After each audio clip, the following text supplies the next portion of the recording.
What is up, guys? It is Will Sports, and today I'm going to be recapping a great day of college football games. It was week 6. We're halfway through the season, and it was a eventful day. We had several big games, several barn burners, several games that went down to the wire, and just a lot of chaos throughout the country. Per usual, college football is like that every week, but it was a very special week. The first game I'm going to talk about was the game of the week, Red River Showdown in Dallas. It was OU, number 12, versus number 3 Texas. Both these teams came in undefeated.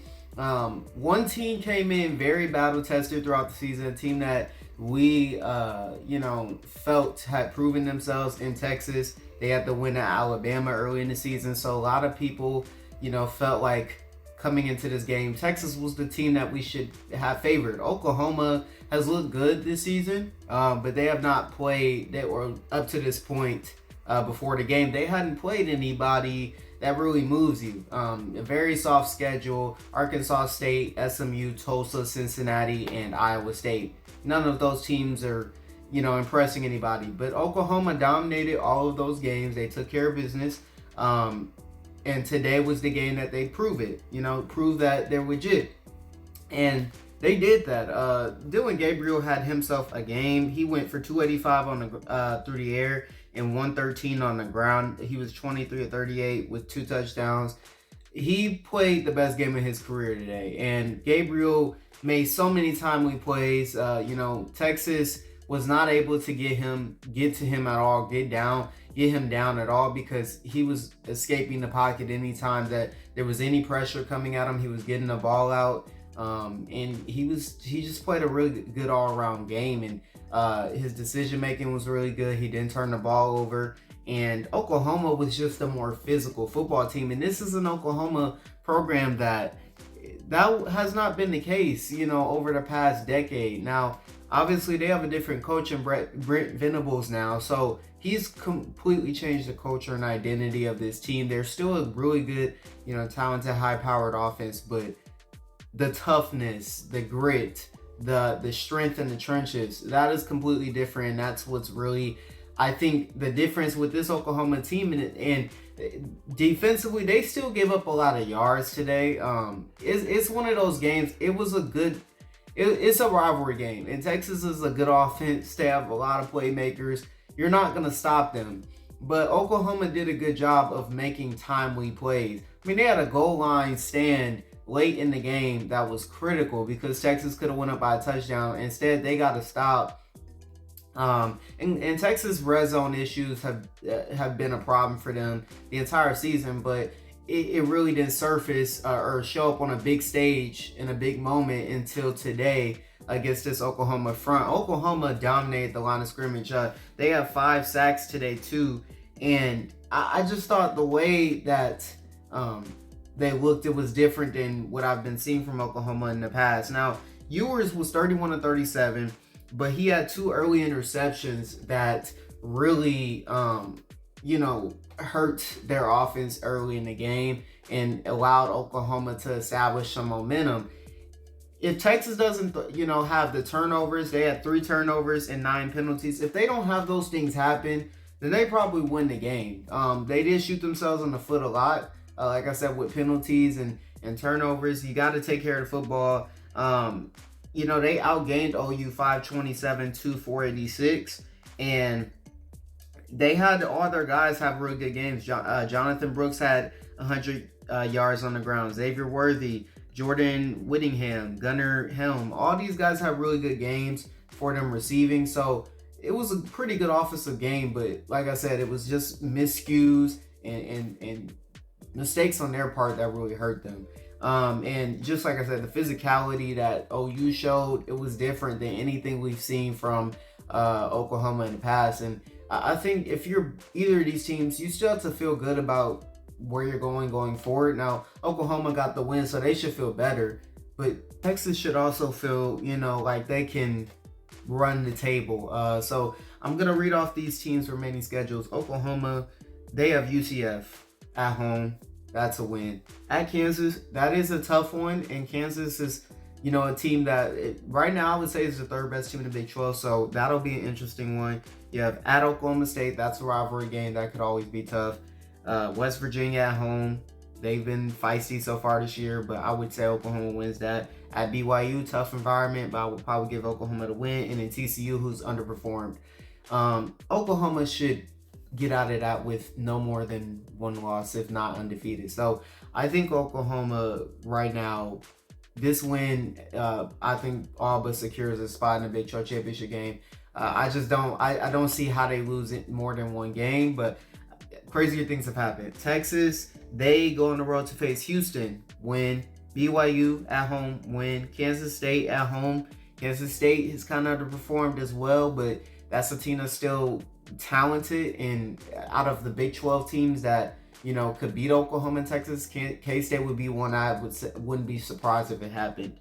TCU on the road, Texas wins that. Iowa State on the road, Texas wins that. Texas Tech underperformed so far this year. That will probably be a win. So I think these two will rematch in the Big 12 title game. And if it's a 12-1 versus 11-1 type of 12-0 versus 11-1 type of matchup, it could be both these teams could get into the playoff. Who knows? But great game right there between these two. Red River Shootout always seems to be one of the best games of the season, if not the best. It's just always wild. There's a lot going on. This game started out with a blocked punt. You had several turnovers. You had a lot of just crazy plays. Both crowds were into it. It was an amazing game. So great game there by both teams. I want to touch on Georgia next. Georgia, number one team in the country. So far this season, they have not looked as impressive as they've looked the past few years. Today felt like a vintage like a vintage Georgia game. Domination on both sides of the ball. Kentucky came into this game ranked 20th. A lot of people felt like Kentucky could be competitive. I thought Kentucky could be competitive because I haven't been moved by this Georgia offense this year. I felt like they've lacked the explosiveness needed to be able to win or to blow teams out. Well, today I was wrong. I mean, they were impressive. Carson Beck had his best game as a Georgia Bulldog. He was 28 of 35 with 389 yards, 4 touchdowns. Brock Bowers got in on the action. He had 7 receptions for 152 yards and a touchdown. And the offense put up 608 total yards. And it was a pretty balanced attack. They were running the ball well. They dominated the line of scrimmage. Carson Beck was slinging that thing and being accurate and making good decisions. And the defense was just phenomenal. This is a Kentucky team that came in feeling like they could run the ball. Well, they couldn't. They couldn't run the ball at all. They got held to 50 yards rushing, 2 of 11 on third down, and it just was not pretty. Georgia is a team that, like I said, I have not been very impressed with, but they have not played a tough schedule so far until today was really their first real test. Now, they faced some adversity in the Auburn game, in the South Carolina game. They were down in both of those games, and it just, they battled back, but they didn't look impressive in those games. Today was like that first game where all season where I'm like, okay, that is the Georgia that I've grown accustomed to, and it made me feel a lot more confident in Carson Beck specifically because I hadn't seen him make the type of plays he was making today. I mean, like I said, there was a lot of play action. There was a lot of dropbacks and a lot of just really good on-time throws, making the right reads, reading the defense well. There wasn't much pressure on him, but, he was still delivering the ball on time and on target. So he played his best game. And if Carson Beck is going to play like that, I think Georgia's unbeatable because I think that's really been the only thing that really holds them back. Their defense is still elite. They still have all the guys at the line of scrimmage. They're probably the best team at the line of scrimmage in the country. And when you have the skill players that they have, which they always are going to have, Georgia should be able to win against anybody. It's just about the quarterback play being stable and being solid. And Carson Beck was more than solid today. He looked like an elite quarterback today. He's not going to play like that every week, but with their schedule, there's not many teams that are going to be able to challenge them. So I don't think he has to play great every week. He just needs to be good. But Georgia looked great today. They looked stellar. Kirby Smart has to be proud of what he saw from his team today, because you want to, even though, like, no one was going to sit here and say if Georgia won this game, by 5 points, that Georgia wasn't a national championship contender. We were still going to think that, but it still has to make you feel a lot more confident in where this team is going, that they dominated on the biggest stage they played on so far this season, the best team they've played this season. They come out and put up a performance like that. It's a good showing. So yeah, Georgia won that game 51-13. Very impressive. Number 1 team in the country still. I want to touch on one of the bigger, I guess, games of the day in terms of the results. Notre Dame, they went on the road to face Louisville. Notre Dame was in the midst of a tough stretch. They had Ohio State 2 weeks ago. They had Duke last week on the road. They have Louisville this week, and then next week they have USC. Louisville just came out of nowhere, 5-0, hyped up for this game, ready to play, and they came out and took it to Notre Dame. This is a Notre Dame team that runs the ball very well, and they're very balanced. And today, they were able to get nothing. Audric Estime was held to 20 yards rushing today. By far his worst game of the season on the ground. Louisville, at the line of scrimmage, they took over. I mean, they were getting so much pressure on Sam Hartman. They were very aggressive defensively. They were sending a lot of guys, and they were trying to speed up Sam Hartman and make it tough on him. And they were able to do it because Notre Dame does not have an explosive passing attack. They don't have a lot of guys on the outside that are game breakers, that are taking the top off the defense. They don't have that. And I think Louisville schematically just wanted to, keep their guys in the back end, by themselves. Kind of a man-to-man type of defense, and then we're going to send pressure. We're going to get after the quarterback. We're going to stop the run. And they did a great job of that. And they had 5 sacks. They forced 5 turnovers, forced Hartman into 3 turnovers. And so I think one of those interceptions, at least by him, was like late in the game when he was just pressing. I mean, they were down a lot. It really wasn't like that bad. But they outgained Notre Dame 330 to 298. The defense the last 2 weeks by Louisville has been really good. They held NC State to 200 yards, and then this week held Notre Dame under 300. I thought the way they ran the ball too was very impressive. Their running back Jawar Jordan was very impressive. He had 2 big touchdown runs in this game that really broke it open and got the crowd into it. The crowd was into it from the jump. Louisville's crowd was amazing today. It was the largest crowd in school history. They were fired up for this game because this is a Louisville team that came in 5-0, but no one knew really what they were because they hadn't faced anyone that great. NC State was a solid win, but Notre Dame's a different level. And for them to come out and play like that today and dominate Notre Dame, quite frankly, dominate them and handle that well, I was very impressed and I was moved. I think this is a Louisville team that, based on what I saw today, they should be able to compete in the ACC with Florida State, with North Carolina, with Duke. I mean, they looked very impressive on both ends of the football. Their quarterback, Jack Plummer, he didn't have to do too much today. He just managed the game pretty well. Jeff Brom doing a great job coaching his team. I mean, he's a giant killer. At Purdue, he was able to take down Ohio State and Iowa and all these different, Michigan State, when they were all ranked pretty highly. And now he's at Louisville and he's bringing the same type of culture, bringing the same type of vibe. And this offense has been pretty good this year. And Louisville, if you look at their schedule, they go to Pitt next week. Then they have a bye. They host Duke. That'll be a tough one, but at home, they can win that game. Virginia Tech at home, she'll win that. Virginia at home, she'll win that. At Miami, Miami's a good team this year. Now, they lost today. I'll get to them in a minute, but that's a game they can win. But that's one game I would say is like a 50-50. And then Kentucky at home, 50-50. Kentucky can beat Louisville. Louisville can beat them. So you look at Louisville right now, the way they play, if they can keep bringing that type of identity defensively into every game, this is a team that can run the table because no one on that schedule is great. They have a lot of, they have several good teams on the schedule, but not anyone great. Louisville has got to keep bringing that type of pressure defensively. Now, different matchups are going to call for different types of game plans, but Notre Dame is a legitimately good team in my opinion. They're still a good team. That didn't change after today. So I'm just impressed by what Louisville did, because that's an experienced quarterback in Sam Hartman that you flustered the entire game. You made him have to, make a lot of throws he probably didn't want to make. He wasn't great today. And Louisville just did a great job with their game plan and the type of intensity they brought into the game. And I think if they could keep bringing that, this is a team that can run the table. But Louisville fans, you got to feel good about your team. It was a hype. Jack Harlow was there. Donovan Mitchell was there. And it was fun to watch. I was really intrigued in this game. This was one of the games I was more closely watching throughout the day, because I like the excitement of the crowd. And Louisville, from the jump, you could just feel like a sense of energy that they can pull this off. They can win this game. And once the defense really started to rile up and get pressure consistently, they took off with that. So impressive win by Louisville. Another team in the ACC to look out for.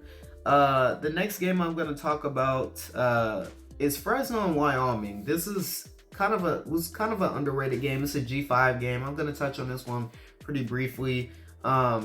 These are two of the top G5 teams, and probably the two best teams in the Mountain West are them along with Air Force. Those three are the top three in the Mountain West so far this year. This is a Wyoming team that it's not a great offense, but they, looked like a great offense in the first half of this game. They went up 24-7 at half, and they were getting, a lot. So they were doing pretty much whatever they wanted. Their quarterback, Andrew Peasley, had 183 yards passing. He had 3 touchdowns. And this is a Fresno defense that has been pretty solid so far this year. So for Wyoming to be able to do what they were doing in the first half was pretty surprising. But Wyoming calmed down the second half, and they allowed Fresno to get back into it. Fresno almost came back. Their quarterback, Mikey King, got hurt in the third quarter. But they managed to get it down from 24-7 to 24-19. But Wyoming was able to close it out. This is a team in Fresno that I feel, when I watched the game, they kind of shot themselves in the foot. 8 penalties and uncharacteristic, defensively today. They weren't great defensively by their standards. And they allowed Wyoming to, escape with the win. You look at Wyoming now, they are 5-1. They lost their only game to Texas. Texas, obviously a top 10 team. They've beaten App State, Texas Tech, and now Fresno. So this is a team that is firmly in that G5 race for the New Year's Six, along with teams like Tulane and James Madison, Air Force. Fresno's probably still in that, Memphis. So there's a lot of teams in that running, but Wyoming probably put themselves, if not at the top, right there at the top, in that race. So really impressive game from them. They play Air Force next week. Gonna be another huge game, because both those teams, obviously battling for not just to win the Mountain West, but for that New Year's Six spot. And then you have Boise State the week after that. Boise's not great this year, but it's still a team in the Mountain West. It's always going to be respected, and always going to be a tough game for anybody in the Mountain West. So if they could get through those 2 games, Wyoming should be able to run the table and be firmly in that race for the New Year's Six at the end of the year. So very impressive game by them. Want to talk about them because I want to give the G5 some love. I think we don't talk about the G5 schools enough, and love to see when they're playing pretty well. Some other teams I'm going to talk about. I'm going to get to Miami right now. Miami, Mario Cristobal, terrible execution at the end of this game by them. So Miami could have just kneeled the ball and the clock would have ran out. But instead, they decided to run the ball. And when they ran the ball, their running back fumbled. And that gave Georgia Tech an extra possession. And with Georgia Tech with that possession, they went right down the field. I forget how much time was left on the clock when they got the ball. But they scored. Just really bad defense too. Really bad coverage for a Georgia Tech receiver to be wide open for a touchdown, when all you have to do is play prevent defense and just not give up a touchdown. If you give up a field goal, so what? I don't understand how that happens when that is literally the only thing that can lose you the game at that point in time. But it happened. But Mario Cristobal, this is his second time now in his career that he could have just kneeled the ball and ran the clock out and won the game, but he instead decided to run the ball, and his running back fumbles the ball, and the team The opposite team gets the ball and they end up winning the game because of it. He did it at Oregon against Stanford a few years back, and now today at Miami.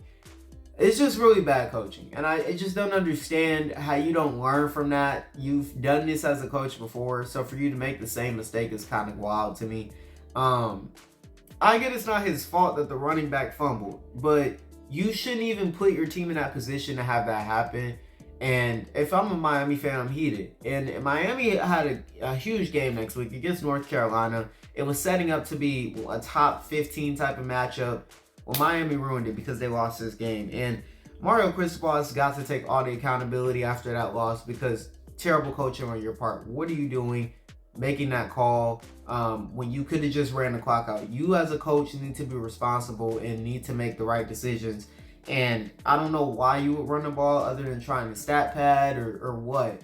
Or like the clock, you should know what the clock is like. What you need to do to run the clock out. It was just really bad decision making, and Miami lost the game because of it. And I think it's gonna be a really tough emotional blow to this Miami program because you're 4-0, you're undefeated, and it's a tough way to go out. And now you lose a game you shouldn't lose, and now you have to rebound and play a really good North Carolina team.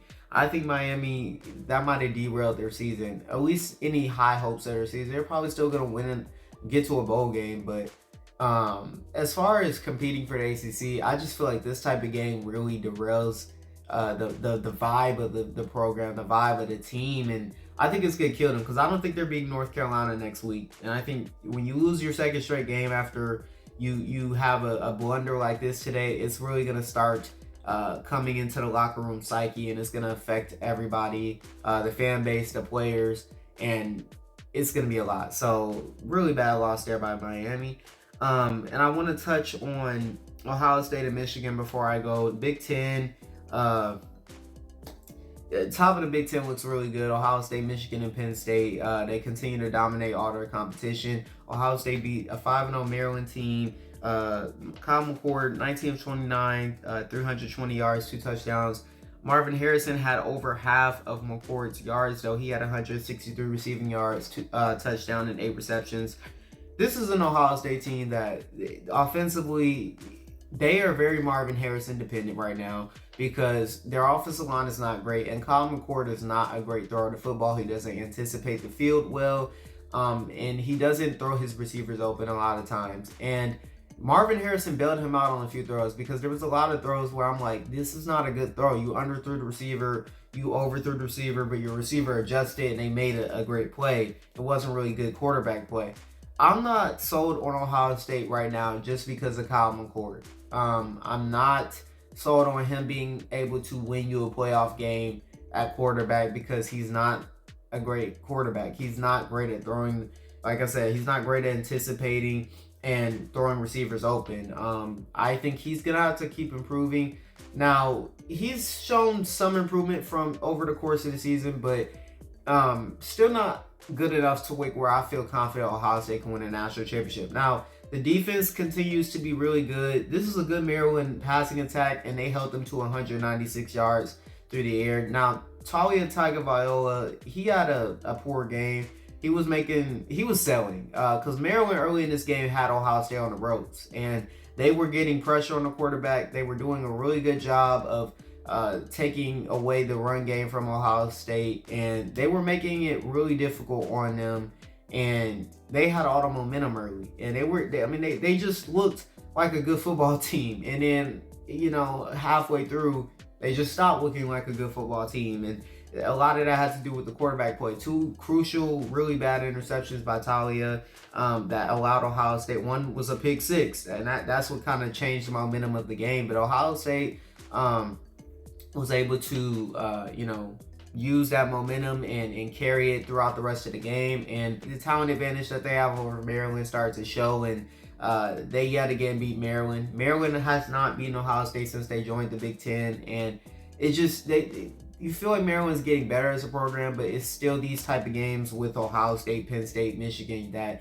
if you want to take that next step as a program, you got to win these type of games. I know they're tough, but if you're Maryland, those are the next. That's the next step for this program is winning those games. They can beat all the bad teams in the Big Ten. They can beat up on the Indianas and the Rutgers and the Northwesterns of the league, but they have not proven that they can beat the top teams. Ohio State, though, very resilient, because they weren't great early in this game, but to be able to have a bad start to the game and get yourself going, get yourself flowing, and, dominate the rest of the game. And by the end of this game, it was a 20-point win. You got to be impressed with that. Still undefeated, win over Notre Dame, one of the better wins in college football this season. Now a win over a 5-1 Maryland team. Impressive. So Ohio State still has a lot of things they can work on, but you'd rather be undefeated and have things to work on and have a loss or have a few losses and have things to work on. So Ohio State gonna be a threat for the Big Ten title once again. And Michigan, they were the more dominant team today out of these two. They won 52-10 over Minnesota. JJ McCarthy was 14-20. He had 219 yards passing. And they outgained Minnesota 428-169. So this is a Michigan team that their defense has been spectacular. They actually gave up the season high 10 points today to Minnesota. 10 points. That's pretty wild. Now, they have not faced an offense that is great by any means or anything like that, but it's still tough to continuously hold teams to that low of a point total. They just look stellar everywhere right now. They're dominating like they should. They're playing as well as they can against their schedule. And JJ McCarthy this year has just been uber efficient with his, in the passing game. Not making a lot of bad reads and not turning the ball over. The run game's still really good. You have several backs that can go for over 100 yards on a given night. And the defense it's just been stifling. At the line of scrimmage, they're as good as anybody in college football. You're not going to be able to throw the ball on this team. This is a really good defense. And Jim Harbaugh really has this Michigan team firing on all cylinders. This is the best Michigan team he's had. And they've improved each of the last 3 seasons. I think this Michigan team is elite. I still question if they could beat Georgia, but I think they could beat anyone else in the country. Because, like I said, they have good quarterback play, great run game. They great at the line of scrimmage. They have good skill players. There's not much of a weakness with this team. I do think I would like to see them play someone, that I think is somewhat good. Minnesota and Rutgers are not great teams. So that's the one thing with this team, but they're dominating like they should, and they're taking care of the football. They're not making the mental mistakes and losing games on, by playing down to the level of their competition. They're just coming out and dominating from the jump, and that's all they can really do. So they've been pretty consistent, and they've looked stellar all season. So you got to give Michigan credit for that. And they moved to 6-0 in the season.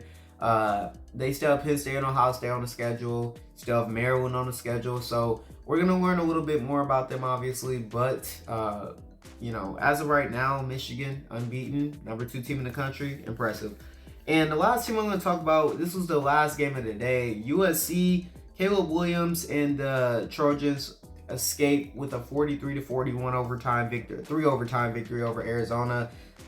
This was not a pretty game by USC at all. The defense was bad yet again. They gave up 500 yards to Arizona. Caleb Williams did not have a great game, but it was a subpar game by his standards. He was only 14-25, 219 yards, and he had 4 total touchdowns. 3 of those were were on the ground. So USC,